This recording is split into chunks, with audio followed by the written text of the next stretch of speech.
لمحات ہم گزار رہے ہیں، یہ بہت ہی پیارے اور بہت ہی اہم لمحات ہیں۔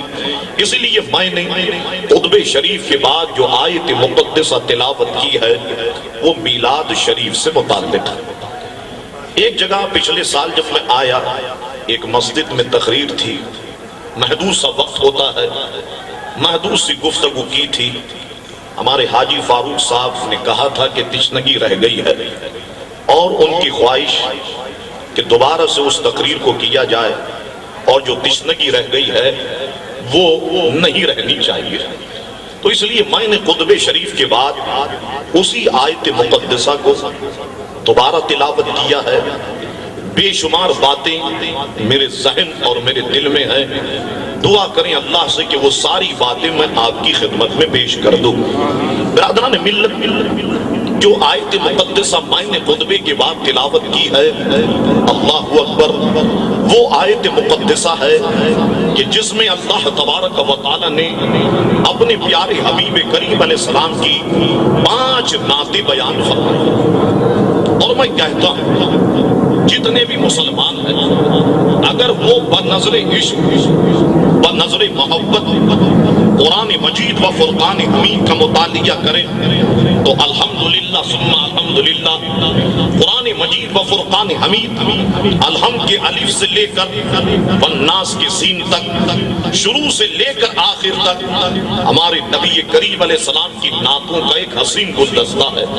یاد رکھیے گا، دنیا کا کوئی بھی رائٹر، دنیا کا کوئی بھی مصنف، دنیا کا کوئی بھی لغتدان، دنیا کا بڑے سے بڑا عالم، دنیا کا بڑے سے بڑا مفتی، دنیا کا بڑے سے بڑا شاعر، دنیا کا بڑے سے بڑا نعت و شاعر، قیامت تک یہ سب آ جائیں، سب جمع ہو جائیں، حضور کی ایسی تعریف اور توصیف بیان کر ہی نہیں سکتے کہ جیسی کہ تعریف اور توصیف ان کے رب نے بیان فرمائی ہے۔ اللہ اکبر، جو الفاظ حضور کریم علیہ السلام کی شان میں قرآن مجید و فرقان حمید نے استعمال فرمائے ہیں، قیامت تک ہم سب جمع ہو جائیں ویسے الفاظ ہم استعمال کر ہی نہیں سکتے۔ آئیے میں آپ کو وہ 5 نعتیں آپ کی خدمت میں بیان کرتا ہوں، اور اس پر جو ہمارے اکابر اہل علم حضرات نے لکھا میں وہ ساری باتیں آپ کی خدمت میں لانے کی کوشش کرتا ہوں۔ آئیے ہم ترجمے کی طرف آتے ہیں۔ فرمایا گیا لقد جاءکم رسول، اے مسلمانوں تمہارے پاس تشریف لائے ایک شاندار رسول۔ ہو سکتا ہے کہ کوئی ایسا شخص کہ جو درس نظامی پڑھا ہو، یا کوئی عالم بھرے مجمع میں بیٹھا ہو، یا کسی کے ذہن میں یہ سوال پیدا ہو کہ رات جو مولوی صاحب آئے انہوں نے لقد جاءکم رسول ان کا ترجمہ کیا کہ تمہارے پاس تشریف لائے ایک شاندار رسول، تو یہ شاندار کس کا ترجمہ ہے؟ تو ذہن میں رکھیے گا کہ لقد جاءکم رسول کے لام پر جو تنوین ہے، آپ نے بچپن میں مدرسے میں پڑھا ہوگا کہ 2 زبر 2 زیر اور 2 پیش کو تنوین کہتے ہیں۔ یہاں پر غور فرمائیے، یہ لام پر جو تنوین ہے یہ تنوین عظمت ہے، یہ تنوین تعظیم ہے۔ اب معنی یہ نہیں ہوگا کہ تمہارے پاس تشریف لائے ایک رسول، بلکہ معنی یہ ہوگا کہ تمہارے پاس تشریف لائے ایک شاندار رسول، ایک شاندار رسول۔ یہ پہلی نعت ہے۔ دوسری نعت بیان کی گئی من انفسکم، یہ تمہیں میں سے آئے۔ تیسری نعت ہے عزیز علیہ ما عنتم، کہ تمہارا مشقت میں پڑنا ہمارے اس عظیم رسول پہ بڑا گرا ہے۔ چوتھی نعت ہے حریص علیکم، کہ تمہاری بھلائی کے چاہنے والے۔ اور 5ویں نعت ہے بالمؤمنین رؤوف الرحیم، کہ جنہیں ہم نے سارے مسلمانوں کے لیے رؤوف الرحیم بنا کے بھیجا ہے۔ آئیے ہم ان 5 نعتوں پر گفتگو کرتے ہیں۔ اللہ اکبر۔ پہلی نعت شریف بس اپنی زبان کو سبحان اللہ سے تر رکھیے گا، ماشاءاللہ سے تر رکھیے گا، کیونکہ جو کچھ ہمارے پاس ہے یہ صدقہ ہے آمنہ کے لال کا۔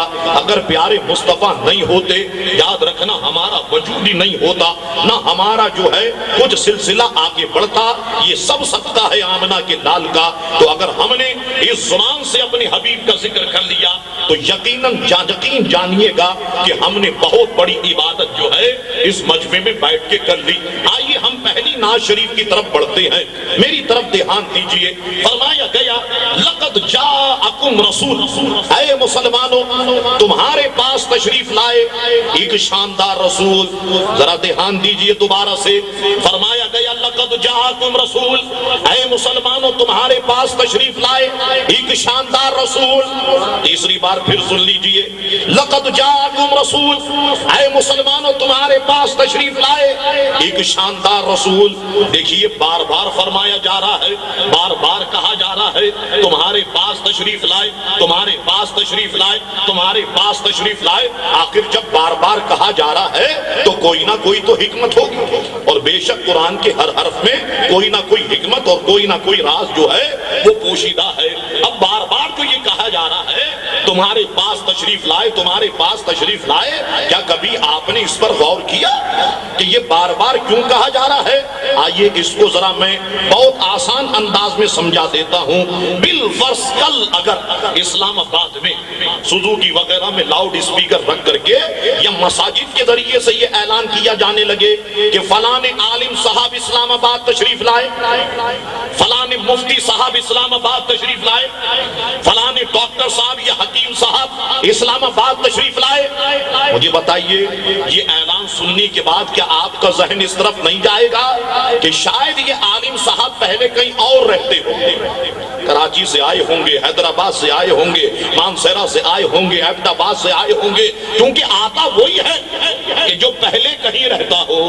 اب آئیے اس جملے پر غور فرمائیے، فرمایا گیا لقد جاءکم رسول، اے مسلمانوں تمہارے پاس تشریف لائے ایک شاندار رسول، تو یہ جملہ بتا رہا ہے کہ پیارے مصطفیٰ بھی اس دنیا میں آنے سے پہلے کہیں رہتے تھے، اس دنیا میں آنے سے پہلے کہیں جلوہ گر تھے۔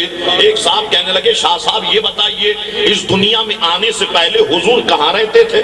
میں نے کہا آسان سا جواب تو یہ ہے کہ اللہ تبارک و تعالیٰ کے پاس رہتے تھے۔ وہ کہنے لگے اس وقت تو کچھ بھی نہیں بنا تھا، نہ چاند تھا، نہ سورج، نہ زمین تھی، نہ آسمان، نہ ستارے تھے، نہ جنت، اس وقت سرکار کہاں رہتے تھے؟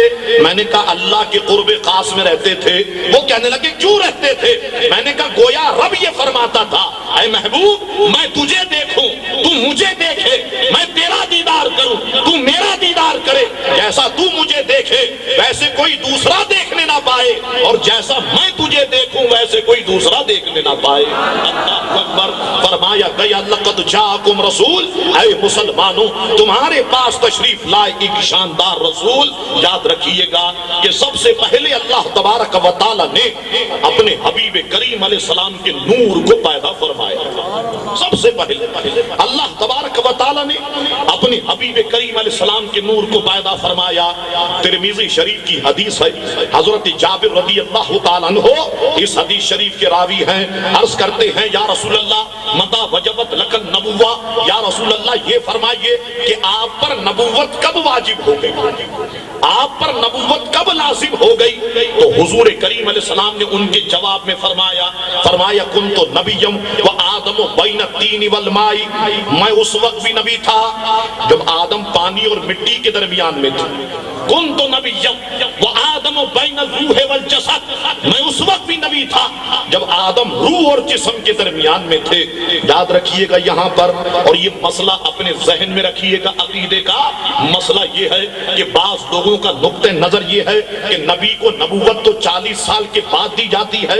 اللہ تبارک و تعالی نبی کے چال چلن کو دیکھتا ہے، اٹھک بیٹھک کو دیکھتا ہے، رحم سہن کو دیکھتا ہے، سیرت و کردار کو دیکھتا ہے، اس کے بعد رب کریم فرشتوں سے فرماتا ہے کہ ہاں یہ بندہ نبوت کی گاڑی چلا سکتا ہے، چلو ہم اس کو نبی بنا دیتے ہیں۔ معاذ اللہ ثم معاذ اللہ۔ یاد رکھنا مسلمانوں، عقیدہ مسلم یہ ہے کہ نبی پیدا ہی نبی ہوتا ہے، عالم ہوتا ہے، رب کی معرفت اسے حاصل ہوتی ہے، وہ دنیا کے کسی استاد کے آگے زانوئے تلمس طے نہیں کرتا۔ جو کچھ نبی کو سکھاتا ہے وہ رب سکھاتا ہے، جو تربیت فرماتا ہے وہ رب فرماتا ہے۔